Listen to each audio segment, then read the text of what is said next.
فاتحہ.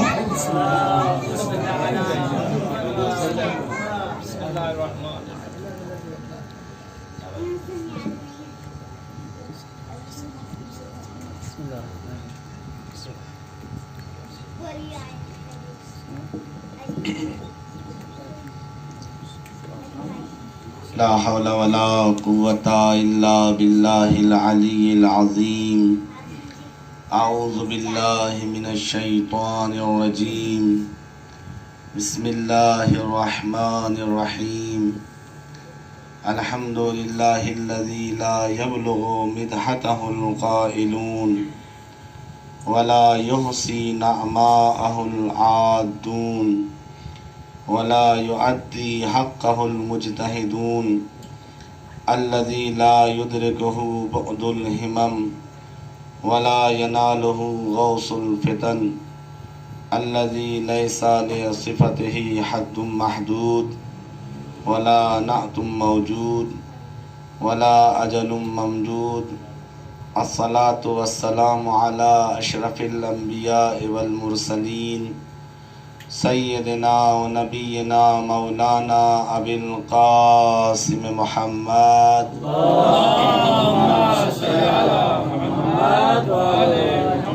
و آلہ الطیبین الطاہرین المعصومین ولعنۃ اللہ علی اعدائہم اجمعین. اما بعد فقد قال اللہ تعالی و تبارک فی قرآن مجید وقولہ الحق. بسم اللہ الرحمن الرحیم. انما انت منذر ولکل قوم ہاد. صلوات بھیج دے محمد و آل محمد. اللہم صل علی محمد و آل محمد. سب سے پہلے گزارش ہے کہ ایک سورہ فاتحہ اور 3 مرتبہ سورہ اخلاص کی تلاوت فرما کر مرحوم آقا غلام علی کاظمی فرزند عباس کاظمی، مرحومہ حاجیہ خانم زہرا شریعتی بنت محمد حسین، مرحوم حاج اصغر پاک دل فرزند آقا عباس پاک دل، مرحومہ حاجیہ عصمت روحانی فرزند آقا عباس روحانی کا سورہ فاتحہ. صلوات بھیج دے محمد و آل محمد.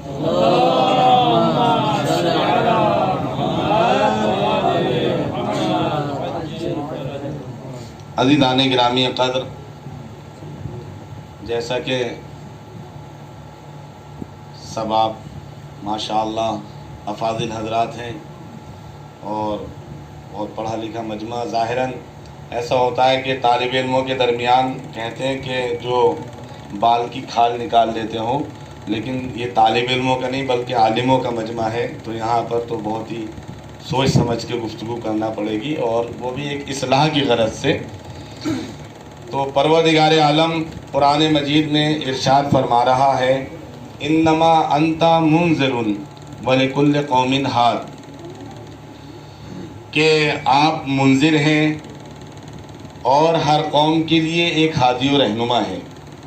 عزیزان گرامی، جب یہ آیہ کریمہ نازل ہوئی تو اس وقت رسول اسلام اپنے اصحاب کے درمیان تھے. میں نے آیہ کریمہ، یہ سورہ رات کی آیت ہے کہ جو امامت سے مخصوص ہے، اور یہ جو مجالس کا سلسلہ جاری ہے، کیونکہ حضرت امام زین العابدین علیہ الصلوۃ والسلام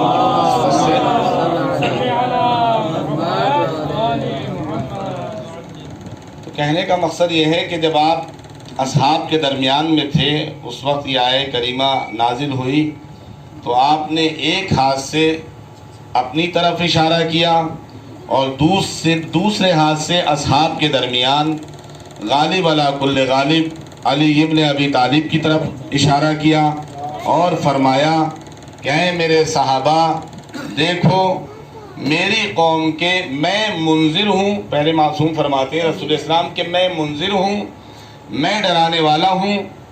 اور اگلا جملہ آیت کا وَلِكُلِّ قَوْمٍ ہاد، اور ہر قوم کے لیے ایک ہادی و رہنما ہے. تو دیکھو میں منذر، میں ڈرانے والا، لیکن میرے بعد میری قوم کے جو باوقار لوگ ہوں گے وہ اس علی سے درس حاصل کریں گے۔ تو فرمایا میری قوم کے باوقار لوگ علی سے درس حاصل کریں گے، یعنی علی سے درس حاصل کرنے والے باوقار ہوں گے، بے وقار نہیں ہوں گے۔ عزیزان گرامی عقل، اب یہ قرآن مجید جو ہے دیکھیے یہ تینوں زمانوں کے لیے یکساں ہے، ماضی، حال، مستقبل۔ ایسا نہیں ہے کہ آیت کریمہ صرف ماضی کے لیے مخصوص ہو، اسی زمانے کے لیے مخصوص ہو، بلکہ قرآن مجید میں نہ تو کسی قوم کی شرط ہے کہ صرف فلاں قوم کے لیے ہے، یا کسی خاص قبیلے کے لیے ہے، یا کسی خاص زمانے کے لیے ہے، بلکہ قرآن تینوں زمانوں کے لیے یکساں ہے، اور ہر زمانے میں اس کی اپنی ایک لذت ہے، اس کا ایک مزہ ہے۔ عزیزان گرامی عقل، مثلا اگر آپ کے درمیان کوئی شاعر آنے کے بعد کوئی شعر پڑھ دے، دوسرے دن بھی وہی کلام پڑھ دے، تیسرے دن بھی وہی کلام پڑھ دے، تو آپ آپس میں گفتگو تو کرنے لگیں گے کہ دیکھو انہوں نے تو وہی پڑھ دیا جو کل پڑھا تھا، انہوں نے تو وہی پڑھ دیا جو پرسوں پڑھا تھا۔ لیکن قرآن مجید ایک ایسا معجزہ ہے عزیزان گرامی، صبح کی نماز میں بھی سورہ حمد کو پڑھا، ظہر کی نماز میں بھی سورہ حمد کو پڑھا، کسی نے یہ نہیں کہا ارے یہ تو وہی سورہ پڑھ رہے ہیں جو صبح میں پڑھا تھا، یہ تو وہی سورہ پڑھ رہے ہیں جو ظہر میں پڑھا تھا۔ عزیزان گرامی قدر، یہ قرآن صامت کا کمال ہے۔ تو جو وارث قرآن ہو، جو ناطق قرآن ہو، اب آئیے اس کے بارے میں گفتگو۔ رسول اسلام فرماتے ہیں کہ میری قوم کے باوقار لوگ اس علی سے درس حاصل کریں گے، لیکن علی کو سمجھنے کے لیے کہ جو افضل الناس ہے، اکرم الناس ہے، اشجع الناس ہے، ازہد الناس ہے، عالم الناس ہے، بصیرت کی ضرورت ہے۔ میں ایک چھوٹے سے واقعے کا آپ کی خدمت میں دیکھیے، ہوا یہ کہ ایک مرتبہ امام محمد باقر علیہ السلام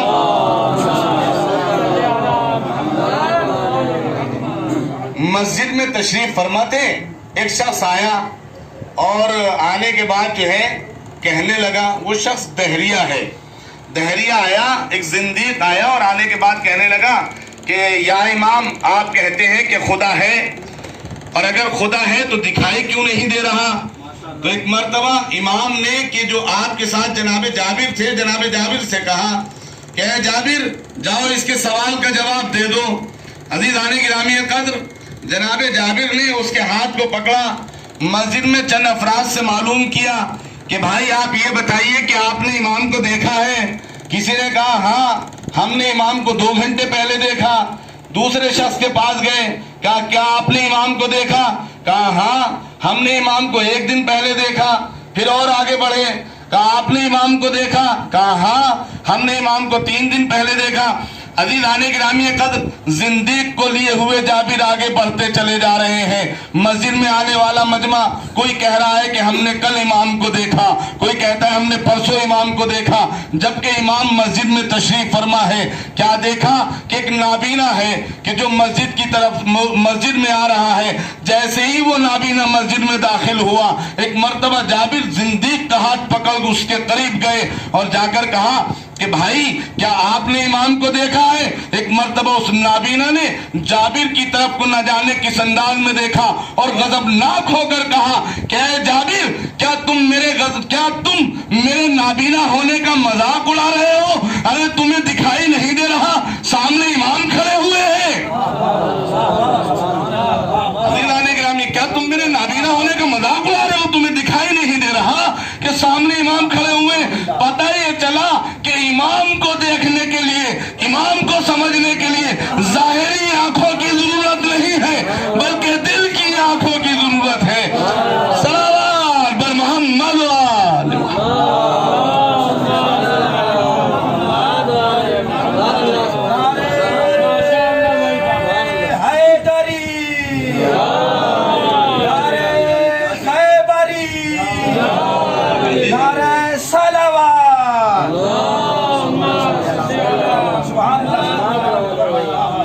عزیزان گرامی قدر، امام کو اگر سمجھنا ہے تو بصیرت کی ضرورت ہے، دل کی صفائی کی ضرورت ہے، قلب کے پاک ہونے کی ضرورت ہے۔ امام یوں ہی سمجھ میں نہیں آتے عزیزان گرامی قدر۔ اور دیکھیے یہ کس نے کہا؟ نابینا نے کہا۔ اچھا علماء کا مجمع ہے، دیکھیے 2 چیزیں ہیں، مثلا جو اللہ کے صفات میں جو اسماء حسنہ الہی میں مثلا سمیع اور بصیر، یہ اللہ کے اسماء میں ہے سمیع اور بصیر، لیکن ظاہراً سمیع کے علاوہ سمیع سننے والے کو کہتے ہیں، بصیر دیکھنے والے کو کہتے ہیں، لیکن سامع بھی سننے والے کو کہتے ہیں اور باصر بھی دیکھنے والے کو کہتے ہیں، یعنی سامع بھی سننے والا، سمیع بھی سننے والا، باصر بھی دیکھنے والا، بصیر بھی دیکھنے والا اہل علم کا مجمع ہے۔ عزیزان گرامی فرق کیا ہے؟ کا فرق یہ ہے سامع اس سننے والے کو کہتے ہیں جو ظاہری آواز کو سن رہا ہو، توجہ کے ساتھ، جو ظاہری آواز کو سنے اسے سامع کہا جاتا ہے، جو دل کی آواز کو سن لے اسے سمیع کہا جاتا ہے۔ اور عزیزان گرامی قدر ایسی باصر دیکھنے والا، ظاہراً باصر دیکھنے والا یعنی جو ظاہر کو دیکھ رہا ہو اسے باصر کہتے ہیں، لیکن جو پشت دیوار بھی دیکھ لے، جو سینے میں انسان کے کیا ہے اسے بھی دیکھ لے، اسے بصیر کہا جاتا ہے۔ خدا کی قسم اہل علم کا مجمع ہے، ہم نے پوری کائنات میں صرف دو ذاتوں کو ایسا دیکھا کہ جو سمیع و بصیر کا مزاج ہے، یا عرش پہ اللہ کی ذات کو دیکھا یا فرش پہ علی کی ذات کو دیکھا کہ جو سمیع و بصیر کا عزیزان گرامی میں بات کو اس انداز میں پہنچاؤں، دیکھیے گا تلواریں تلواروں سے ٹکرا رہی تھی، نیزے نیزوں سے ٹکرا رہے تھے، جنگجو جنگجو سے ٹکرا رہے تھے، فوجیں فوجوں سے ٹکرا رہی تھی۔ ایسے پراشوم ماحول میں غالب علی کل غالب علی ابن ابی طالب نے جناب مالک اشتر کی طرف کو دیکھا اور ایک جملہ کہا کہ اے مالک تجدید ایمان کرو۔ ہائے ہائے ہائے، علماء کا مجمع ہے، کہا مالک تجدید ایمان کرو۔ میں نے عرض کیا ہم نے صرف دو ذاتوں کو دیکھا، عرش پہ اللہ کی ذات ہے، فرش پہ علی کی ذات ہے۔ امام مالک کے دل میں صرف خیال آیا تھا کہ اگر 999 کو قتل کیا ہے، ایک کو اور قتل کر دیتا تو علی کی برابر ہو جاتا۔ یہ علی کی ذات ہے عزیزان گرامی، جو دل کے بھیدوں سے بھی واقف ہو۔ اور عزیزان گرامی مالک کون ہے؟ خود مالک کی وہ علی کا چاہنے والا ہے جو ہمت کا پہاڑ، ارادوں کی چٹان، میدان کا مجاہد، تلوار کا دھلی، بڑھ بڑھ کے حملے کرنے والا، لشکر کو پچھاڑنے والا، لشکر کی آخری سب تک نگاہ رکھنے والا، یہ وہ پہلوان ہے کہ جو معتمد امیر المومنین علیہ السلام ہے۔ عزیزان گرامی یہ مالک ہے جس کے دل میں خیال آیا تھا، جو معاویہ کے خیموں کی تنابیں کاٹ رہا تھا، جس کے دل میں یہ خیال آیا کہ اگر میں ایک کو اور قتل کر دیتا تو علی کی برابر ہو جاتا۔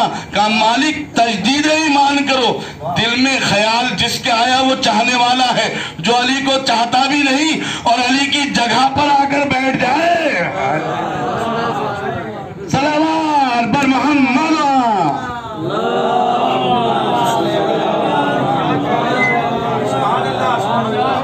عزیزان گرامی قدر، غالب علی کل غالب علیہ السلام کی ذات کو اگر سمجھنا ہے، کیا میں منذر ہوں، میں ڈرانے والا ہوں، وَلِكُلِّ قَوْمٍ ہاد، اور ہر قوم کے لیے کھادی و رہنما ہے۔ عزیزان گرامی قدر، جو ہادی منصوص من اللہ ہوتا ہے، جس کی طرف سے جب اللہ کی طرف سے جس کے اوپر نص ہو تو عزیزان گرامی قدر اس کا انتخاب بھی کبھی غلط نہیں ہو سکتا۔ مثلا میں آپ کی خدمت میں عرض کروں کہ ابابیل کا لشکر جس وقت خانہ کعبہ پہ حملہ ہوا تھا، ابرہہ کا لشکر آیا اور خانہ کعبہ پہ حملہ کیا ہے، تو اللہ نے ابابیل کے لشکر کو بھیجا، اور یہ پرندوں کا لشکر ہے کہ جو اپنی منقار میں مسور کے دانے کی برابر یا اس سے بھی چھوٹے سے کنکر کو لیے ہوئے ہے، اور پھر اس کے بعد وہ ابرہہ کے لشکر پر حملہ کر رہا ہے۔ عزیزان گرامی قدر، علماء نے اتنے اچھے انداز میں بیان کیا ہے کہ یہ پرندہ کہ جو اللہ کا منتخب کیا ہوا ہے، جب ابرہہ کے لشکر پر حملہ کرتا ہے تو ایسا نہیں ہے پتھر جو پھینک رہا ہے، پتھر جو مار رہا ہے وہ کہیں پر بھی مار رہا ہو، کہیں پر بھی لگ رہا ہو، بلکہ جس ہاتھی کے چاہتا ہے اس ہاتھی کے مارتا ہے، جس سپاہی کے چاہتا ہے اس سپاہی کے مارتا ہے۔ اور ایسا نہیں ہے کہ مار ہاتھی کے رہا ہو لگ سپاہی کے رہا ہو۔ عزیزان گرامی ایسا نہیں ہے کہ مار سپاہی کے رہا ہو لگ ہاتھی کے رہا ہو۔ اگر ہاتھی کے مارتا ہے تو ہاتھی کے لگتا ہے، سپاہی کے مارتا ہے تو سپاہی کے لگتا ہے۔ جب اللہ کا منتخب کیا ہوا ایک چھوٹا سا پرندہ خطا نہیں کر سکتا تو پروردگار کا منتخب کیا ہوا ہادی و رہنما کیسے خطا کر سکتا ہے؟ صلوات بھیجیں بر محمد و آل محمد۔ عزیزان گرامی قدر، دیکھیں آپ علماء حضرات ہیں، مجھ سے بہتر طریقے سے ہر اعتبار سے ہم سے بہتر ہیں اور بہتر مطالعہ رکھتے ہیں۔ کہنے کا مقصد یہ ہے، یہ اس امام کی مجلس ہے کہ جو یہ وہ امام ہے۔ دیکھیے عزیزان گرامی قدر، کہنے کا مقصد یہ ہے کہ جو ہر بات پہ سجدہ کیا کرتے تھے۔ سجدے کرنے کے بعد ساجد صاحب، آدمی ساجد کہلا سکتا ہے اور زیادہ لوگ ہو تو ساجدین ہو سکتے ہیں، لیکن سید الساجدین نہیں بن سکتے۔ عبادتیں کرنے کے بعد عابد کہلانا اور ہے، زین العابدین بننا اور ہے۔ عزیزان گرامی قدر، یہ امام کی مجلس ہے اور جو امام ہوتا ہے دیکھیے وہ منصوص من اللہ ہوتا ہے تو اس سے خطا کا امکان نہیں ہوتا۔ مثلاً جناب موسیٰ کے وہ دعائیہ کلمات کے جو عام طور سے ہم بھی دعائے قنوت میں پڑھتے ہیں، رب اشرح لی صدری ویسر لی امری واحلل عقدۃ من لسانی یفقہوا قولی، اے پروردگار میرے سینے، کل ملا کر نتیجہ یہ ہے، سب ترجمے سے واقف ہیں، آخر میں وجعل لی وزیرا من اہلی، کہ اے پروردگار میرے بھائی ہارون کو میرا خلیفہ و جانشین بنا دے۔ عزیزان گرامی، یہ موسیٰ کس وقت دعا کر رہے ہیں؟ جب جناب موسیٰ کوہ طور کے سفر کے لیے جا رہے تھے۔ یہ کوہ طور کا سفر کتنے دنوں کا ہے؟ کہا 40 دن کا ہے۔ 40 دن کے کوہ طور کے سفر کے لیے حضرت موسیٰ جا رہے ہیں اور دعا کرتے ہیں، پروردگار میرے بھائی ہارون کو میرا خلیفہ و جانشین بنا دے۔ یا نبی اللہ، آپ تو صرف 40 دن کے لیے جا رہے ہیں، کیا ضرورت ہے کہ اپنے بھائی کو خلیفہ و جانشین بنا رہے ہیں؟ یہاں پر دو باتیں حقیر کی سمجھ میں آتی ہیں عزیزان گرامی قدر، وہ یہ کہ جب دیکھیے وجعل لی، وجعل ظاہر سی بات ہے امر کا صیغہ، وجعل یعنی تو قرار دے، لی میرے لیے قرار دے، وزیرم وزیر قرار دے، من اہلی میرے اہل سے قرار دے۔ توجہ عزیزان گرامی، میرے اہل سے قرار دے، یہ نہیں ہے مطلب موسیٰ نے کہا ہو وجل تو قرار دے، قرار تو دے لیکن ساتھ میں یہ بھی کہا ہے میرے اہل سے ہونا چاہیے۔ عزیزان گرامی قدر، جب جناب موسیٰ جیسا نبی 40 دن کے کوہ طور کے سفر کے لیے اپنی قوم کو بغیر ہادی و رہنما کے نہیں چھوڑ سکتا تو ہمارے آخری نبی آخر وقت میں اپنی قوم کو بغیر ہادی و رہنما کے کیسے چھوڑ سکتے ہیں؟ اور عزیزان گرامی دوسری بات یہ ہے، جب جناب موسیٰ جیسا نبی اولو العزم پیغمبر ہونے کے بعد اپنے حقیقی بھائی کو، اپنے سگے بھائی کو اپنی مرضی سے خلیفہ و جانشین نہیں بنا سکتا تو آج کس نے حق دے دیا ہے کہ وہ اپنی طرف سے کسی کو کوئی بھی بنا کے خلیفہ و جانشین بنا لے؟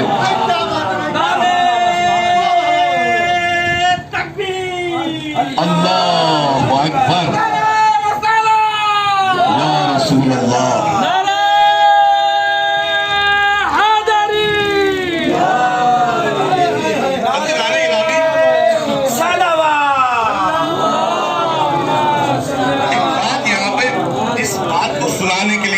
بہت ہی توجہ کے ساتھ دیکھیے عزیزان گرامی قدر، کبھی کبھی ایسا ہوتا ہے انسان کچھ نہیں ہوتا اسے کچھ بنا دیا جاتا ہے، وہ بن جاتا ہے۔ مثلا کچھ نہیں ہے، اس کی تھوڑی سی تعریف کر دو تو وہ سمجھنے لگا کہ ہاں میں ہوں، ٹھیک ہے۔ آپ یہ ایک عام طور سے مثلا کچھ بھی نہیں، کوئی انسان مثال کے طور پہ کچھ بھی نہیں ہے لیکن آپ اس سے کہنے لگو بڑے حسین ہو، بڑے خوبصورت ہو، تو وہ اپنے آپ کو، اور کچھ بھی نہیں، چونکہ زیادہ تر متاہلین ہیں، اگر ایک مرتبہ اہلیہ نے کہہ دیا کہ آپ بڑے خوبصورت لگ رہے ہو تو بس گھر سے باہر نکلنے کے بعد جو سوچے گا بس میں ہی خوبصورت ہوں۔ کیا ہے بیچارے کے ہاں تو خیر مکھیاں مچھر نہیں ہوتے عام طور سے، لیکن کہنے کا مقصد یہ ہے۔ اور عزیزان گرامی قدر اس کے علاوہ مثلا کبھی کبھی ایسا ہوتا ہے 4-6 لوگ مل کے کسی کو بھی بنا دیتے ہیں اور وہ بھی سمجھنے لگتا ہے کہ میں ہوں، اور یہ انسان کی فطرت ہے۔ مثلا اہل ہند کا مجمع ہے، پاکستان کے عالم دین بھی تشریف فرما ہے، تو کہنے کا مقصد ہے ہمارے بر صغیر میں ہوتا یہ ہے کہ اگر کسی آدمی کو یہ کہہ دیا جائے کہ بھائی آپ محلے میں ممبر ہیں، ممبر صاحب کہہ کے کہنا کہ ممبر صاحب خیریت ہے، 4-6 دن بعد وہ کہنا شروع کرے گا ہاں میں ممبر بن گیا۔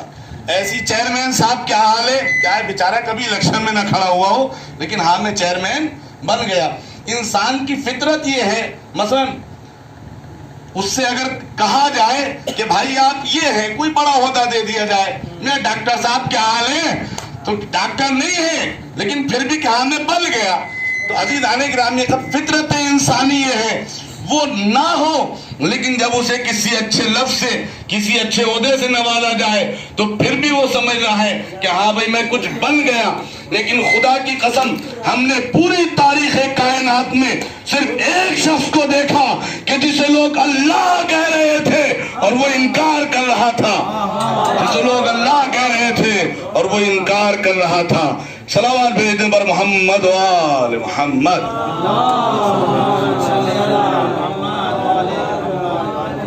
بھائی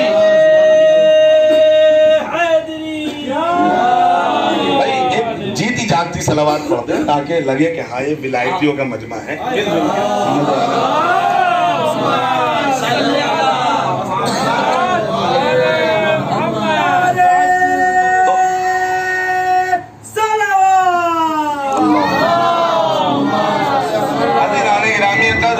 کہنے کا مقصد یہ ہے کہ امام علیہ السلام کی شخصیت وہ ہے کہ اگر آپ کو کوئی بڑھانے کی کوشش کرے تو آپ کبھی اس کی باتوں میں نہیں آتے۔ یہ انسان کی فطرت ہے۔ کیا ہے آپ کو اللہ بنانے کی کوشش کریں، وہ جب بھی یہ کہتے ہیں کہ نہیں میں بندہ ہوں، میں اس کی عبادت کرتا ہوں کہ جو معبود ہے۔ عزیزان گرامی قدر، کہنے کا مقصد یہ ہے کہ یہ اس امام کی مجلس ہے کہ جو ایسا عبادت گزار، تھوڑا امام کے فضائل بھی سن لیں۔ کہنے کا مقصد یہ ہے کہ یہ وہ امام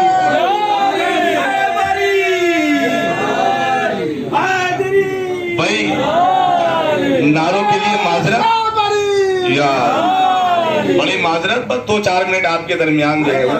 عزیزان گرامی کہنے کا مقصد یہ ہے، میں آپ کی خدمت میں عرض کروں کہ امام علیہ السلام کی شخصیت یہ وہ ساجد ہے کہ جو ہر بات پہ سجدہ کرتے ہیں، جو ہر نعمت پہ سجدہ کرتے ہیں، جو ہر اللہ کی دی ہوئی عطا کی ہوئی ہر چیز پہ سجدہ کرتے ہیں۔ امام باقر فرماتے ہیں کہ میں نے اپنے بابا کو دیکھا کہ جو ہر موڑ پہ سجدے پہ سجدہ کیا کرتے تھے، یہاں تک کہ قرآن کی تلاوت کرتے وہ سجدہ کے جو واجب نہیں ہے اس پہ بھی سجدہ کیا کرتے ہیں، یعنی جو مستحب سجدات ہیں۔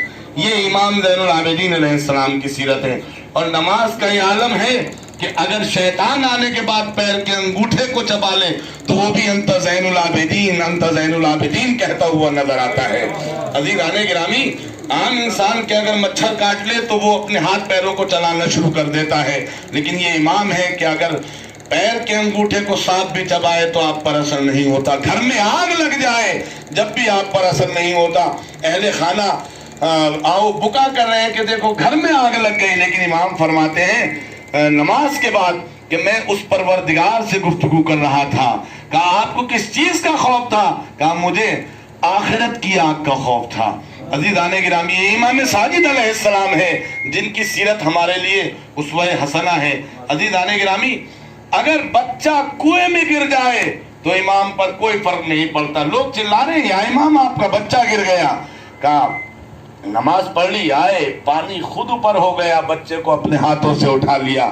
عجیب، نہ جانے کیا ذہن میں خیال نہ ہو، لیکن ہم جیسے بہت ہی ادنا سے ذاکرین مولا کچھ اس انداز میں کہہ کے نکل جاتے ہیں، جب کنویں کا پانی یوسف کو نہیں ڈبو سکتا تو فخر یوسف کو کیسے ڈبوئے گا۔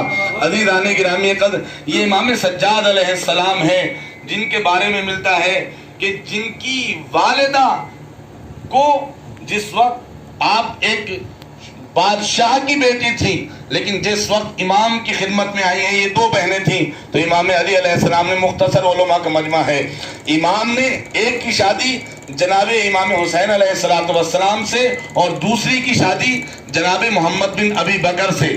جب ان دونوں بہنوں کی شادی کر دی، کسی نے امام سجاد کی والدہ سے جناب شہربانو سے یہ کہا، ان کی کنیز نے کہا کہ آپ تو شہزادی ہیں، آپ تو دربار میں رہا کرتی تھی، آپ تو ماشاءاللہ اتنے بڑے خانوادے سے تعلق ہیں، اتنی عیش و عشرت میں رہا کرتی تھی، لیکن آپ یہاں پہ آ گئی، آپ کو بڑی سختیوں کا سامنا کرنا پڑتا ہے، ظاہراً وہ آرام یہاں نہیں، وہ آرائش یہاں پر نہیں۔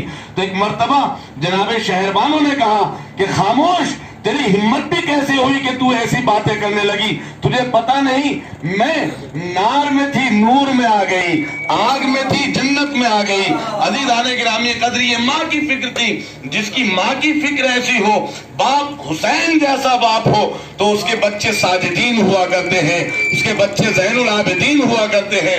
اور عزیزان گرامی قدر، میں آپ کی خدمت میں عرض کروں، یہ وہ دامن وقت کی گنجائش، عزیزان گرامی یہ وہ مولا کے عزادار ہیں۔ روایت یہ بتاتی ہے کہ جو مستقل بالخصوص بعد کربلا ہمیشہ اپنے باپ پہ کریا کیا کرتے تھے، اور عالم یہ تھا عزیزان گرامی قدر، دیکھیے جب بھائی بندی کرتے کوئی بات نہیں، کہنے کا مقصد یہ ہے، عالم یہ تھا امام علیہ السلام کا کہ روایت یہ بتاتی ہے کہ آپ عبادت تو کیا کرتے تھے، اور یہاں تک کہ اتنی عبادت کیا کرتے تھے کہ آپ کے اعضائے سجدہ پر نشان جو ہے وہ آشکار ہو گئے تھے۔ لیکن عزیزان گرامی قدر، ایک وقت وہ امام کہ جو اتنا بڑا عبادت گزار ہو، آپ یہ بتائیے کہ اس کے ساتھ ایسا سلوک کیا جائے۔ روایت یہ بتاتی ہے کہ جب امام حسین علیہ السلام کربلا میں پہنچے ہیں اور لشکر پہ لشکر آ رہے تھے، تو اس وقت امام سجاد علیہ السلام ایک مرتبہ گھوڑے پہ بیٹھے، گھوڑے پہ سوار ہوئے، اور ایک مرتبہ گھوڑے کو ایڑ لگائی، اور پھر اس کے بعد میمنہ و میسرہ کا نظارہ کیا۔ اور عزیزان گرامی قدر، اس منظر کو امام حسین علیہ السلام بڑے غور سے دیکھ رہے تھے۔ کہا میرا بیٹا ہے کہ جو میمنہ سے میسرہ کی طرف، میسرہ سے میمنہ کی طرف۔ روایت یہ بتاتی ہے کہ پھر اس کے بعد جب آئے ہیں تو امام حسین علیہ السلام نے پوچھا کہ بیٹا کیسا لگا؟ کہا بابا کچھ بھی نہیں ہے، تھوڑی سی دیر کی بات ہے۔ کہا مطلب؟ کہا ایک طرف سے میں ہوں گا، ایک طرف سے چچا عباس ہوں گے، اور قلب لشکر پہ بھیا علی اکبر ہوں گے، اور تھوڑی سی دیر میں ہم ان سب کو فنار کر دیں گے۔ عزیزان گرامی قدر، باپ نے بیٹے کے ان جذبات کو دیکھا۔ روایت بتاتی ہے کہ امام حسین علیہ السلام سے یہ کہہ کہ امام سجاد خیمے میں چلے گئے، اور اب جو خیمے میں گئے تو حسین نے اپنے ہاتھوں کو آسمان کی طرف بلند کیا، اور اب اللہ جانے حسین نے کیا کہا۔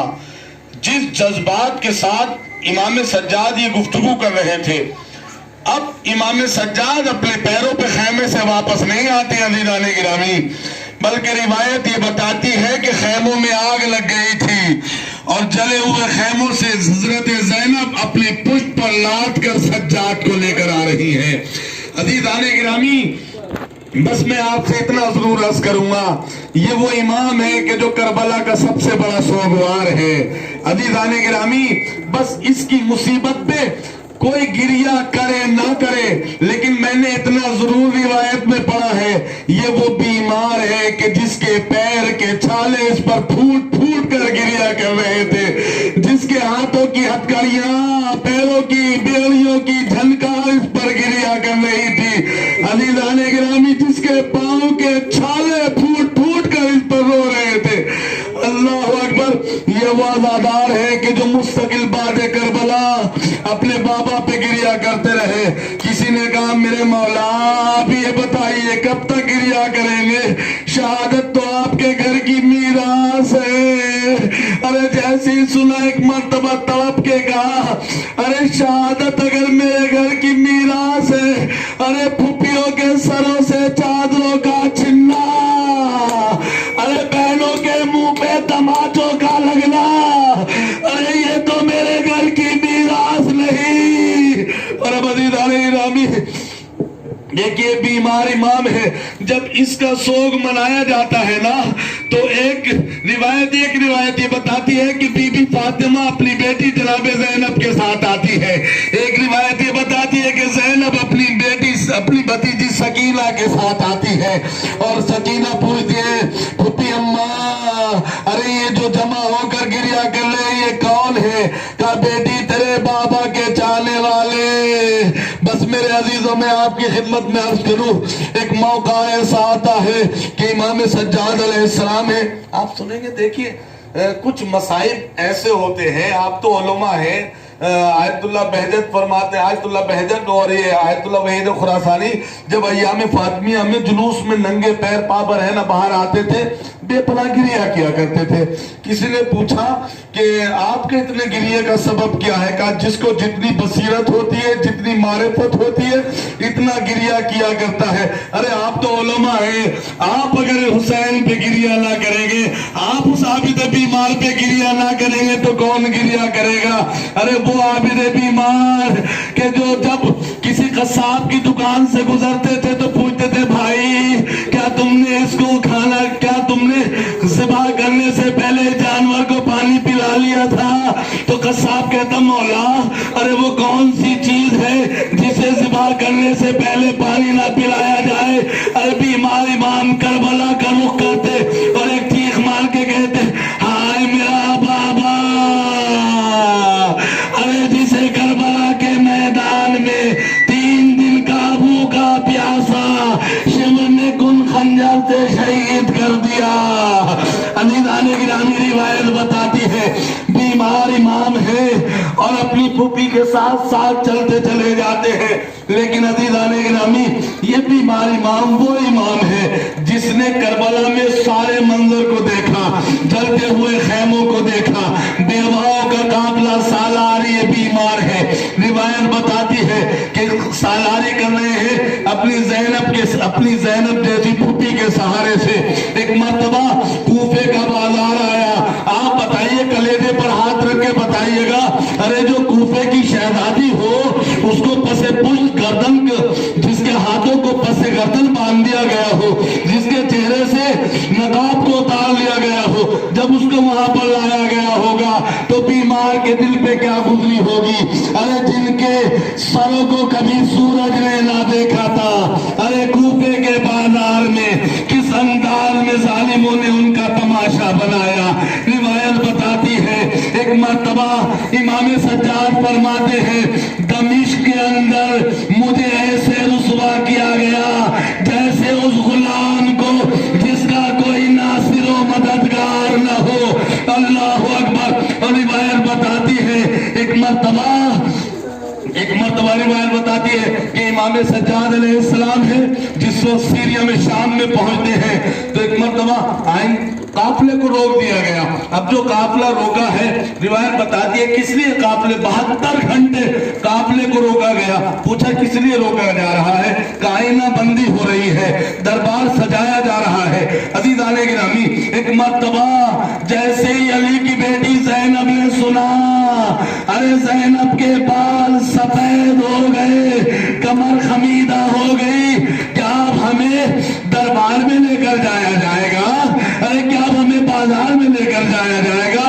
اور اب روایت بتاتی ہے ایک مرتبہ دربار شام آیا، زینب سے کہا کہ چلو دربار میں چلو، لیکن علی کی بیٹی جانے کو تیار نہیں۔ جیسی علی کی بیٹی آگے نہیں بڑھ رہی تھی ادھر شمر نے تازیانے کو اٹھایا، امام سجاد کی طرف بڑھے۔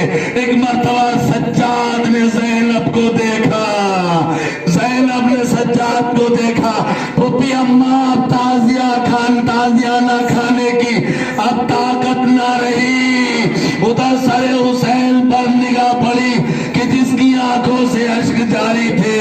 ایک مرتبہ سجاد نے کہا پھوپھی اماں ارے یا علی کہہ کر قدم کو آگے بڑھاؤ۔ زینب دربار میں گئی، اللہ اکبر، عجیب طریقے سے منادی ندا دے رہا تھا، شمر ملعون پہچان کرا رہا تھا، حاضری زینب، حاضری ام کلثوم، حاضری رقیہ۔ ارے زینب ہے، یہ ام کلثوم ہے، یہ رقیہ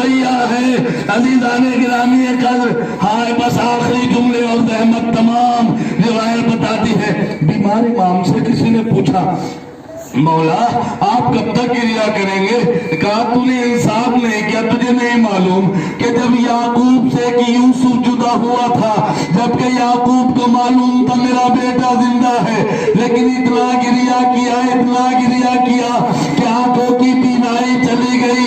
ارے میرے 18 یوسف۔ بیمار امام سے کسی نے پوچھا مولا سب سے زیادہ مصیبتیں کہاں پر پڑی؟ بیمار امام کہتے ہیں دربار شام، بازار شام۔ اللہ اکبر مولا، ارے دربار شام، بازار شام ہی کا نام کیوں لیا؟ بے ساتھ تھا امام نے فرمایا ارے دربار شام میں میری پھوپھیاں سربراہنا، بازار شام میں میری پھوپھیاں سربراہنا، ارے زندان شام میں میری چھوٹی بہن سکینہ جو مستقل میرے بابا پہ گریا کر رہی تھی، گریا کرتے کرتے دنیا سے چلی گئی۔ لعنت اللہ علی القوم۔